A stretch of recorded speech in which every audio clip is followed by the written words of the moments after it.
जय जगन्नाथ। आप सभी भक्तों को जगन्नाथ रथ यात्रा महोत्सव की ढेर सारी शुभकामनाएं। तो जगन्नाथ जी की ये यात्रा केवल पहले पुरी में ही हुआ करती थी, परंतु इस्कॉन के फाउंडर आचार्य जगत गुरु श्रील प्रभुपाद ने पूरे विश्व भर में इस जगन्नाथ रथ यात्रा को प्रारंभ करा। तो एक बार की बात है, 1967 में श्रील प्रभुपाद सैन फ्रांसिस्को में रहते थे। वहां पे उनकी एक शिष्य थी मालती माता जी, और एक बार मालती माता जी एक शॉप पे जाती है, कॉन्फ्रेंस शॉप पे। तो वहां पे देखते हैं कि एक डोल थी और उनकी बड़ी बड़ी आंखें थी, ना हाथ थे ना पैर थे, बहुत सुंदर थी। तो वो देखती है कि उस पे एक स्टिकर भी लगा हुआ था, उस पे लिखा हुआ था मेड इन इंडिया। तो उनके माइंड में विचार आया कि हमारे जो स्वामी है श्रील प्रभुपाद वो भी भारत के हैं। तो मालती माता जी उनको ले आती है, फिर मालती माता जी लाकर उनको एक सेल्फ पे रख देती है और मालती माता जी प्रसाद बनाती रहती है। और जो श्याम सुंदर प्रभु जी और मुकुंद प्रभु जी थे वो श्रील प्रभुपाद जी को बता, देखो मालती इंडिया का एक टॉय लेकर आई है, इंडिया की एक गुड़िया लेकर आई है। तो श्रील प्रभुपाद जी ने देखा और कहा, अरे ये गुड़िया नहीं है, ये तो भगवान है, जगन्नाथ है, जगत के नाथ है, और जगन्नाथ स्वामी नयन पथगामी भवा तुम है। ये कहते हैं श्रील प्रभुपाद ने उनको दंडवत प्रणाम करा और उनको कुछ समझ ही नहीं आया। तो फिर प्रभुपाद ने कहा मालती को बुला कर लाओ। तो मालती माता जी नीचे प्रसाद बना रहे थे और दौड़कर आए, प्रभुपाद को प्रणाम किया। प्रभुपाद ने पूछा, क्या ऐसी और भी सफेद और पीले रंग की थी? तो मालती माता जी ने कहा, हाँ प्रभुपाद, वहाँ ऐसी और भी थी, सफेद और पीले रंग की। प्रभुपाद ने कहा, जाओ वो भी लेकर आओ। प्रभुपाद ने बहुत सुंदर ऑल्टर सजाया और बताया कि ये जगन्नाथ, बलदेव और सुभद्रा महारानी है, ये है Jagannath Lord of universe.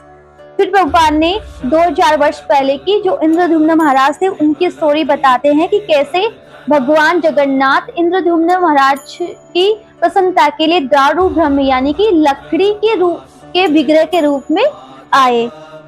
Prabhupada ने श्याम सुंदर से कहा कि क्या तुम इनका बड़ा विग्रह बना सकते हैं, ये तो केवल 3 इंच की है।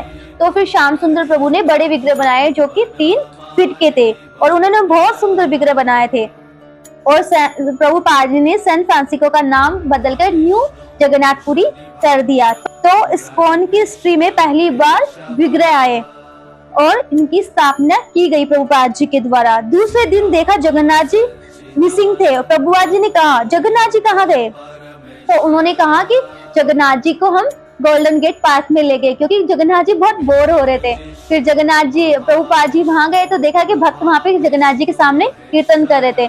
तो फिर प्रभुपाद जी के मन में विचार आ गया कि शायद ये जगन्नाथ जी की ही कोई लीला है, वो बाहर जाना चाहते हैं।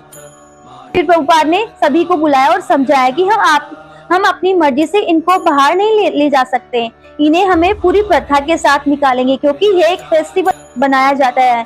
फिर उन्होंने एक ट्रक से एक रथ बनाया। सबसे पहले 9 जुलाई 1967 में सैन फ्रांसिस्को में रथ यात्रा को निकाला, परंतु श्रील प्रभुपाद जी की तबीयत बहुत खराब थी तो श्रील प्रभुपाद जी उस यात्रा में नहीं गए।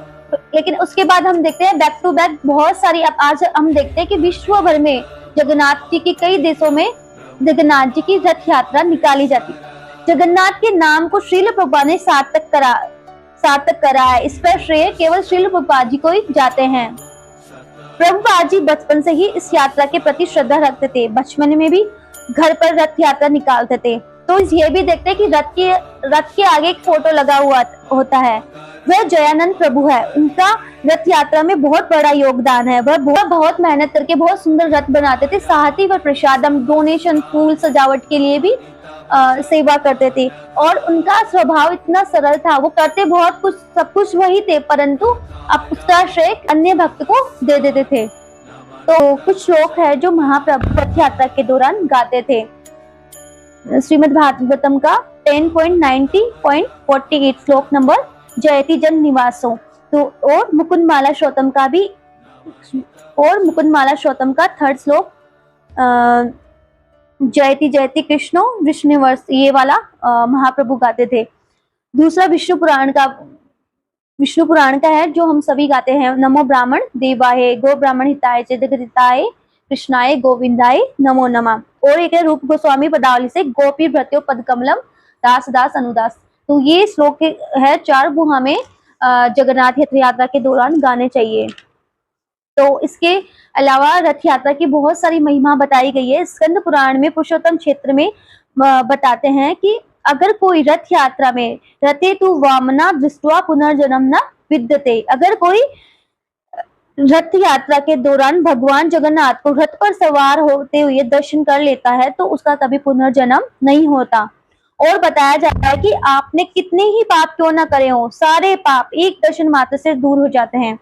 तो 3 चीज इसमें बताई गई है। हवा, जिस हवा में भगवान श्वास ले रहे हैं, उनको छूकर वो हवा आर्यर वो हमें छू रही है तो हम उससे शुद्ध हो जाते हैं। और दूसरा है धूल, जगन्नाथ जी के रथ से धूल उड़ती है और उस धूल को अगर हमारे लग जाती है तो वो धूल हमें पवित्र कर देती है। दूसरी, भगवान की फॉर्म, यानी कि भगवान हमें दिखते हैं और हम भगवान को देखते हैं, उनके देखने मात्र से ही हम बहुत पवित्र हो जाते हैं। तो यह भी बताते हैं कि केवल रस्सी को छूने मात्र से या वहां पर खड़े होकर उनको देखने मात्र से भी हम इस संसार से, भवसागर से तर जाते हैं। तो यह है श्रील प्रभुपाद की असीम कृपा। आज उनकी वजह से हम जगन्नाथ रथ यात्रा का आनंद ले पा रहे हैं। जगत गुरु श्रील प्रभुपाद की जय।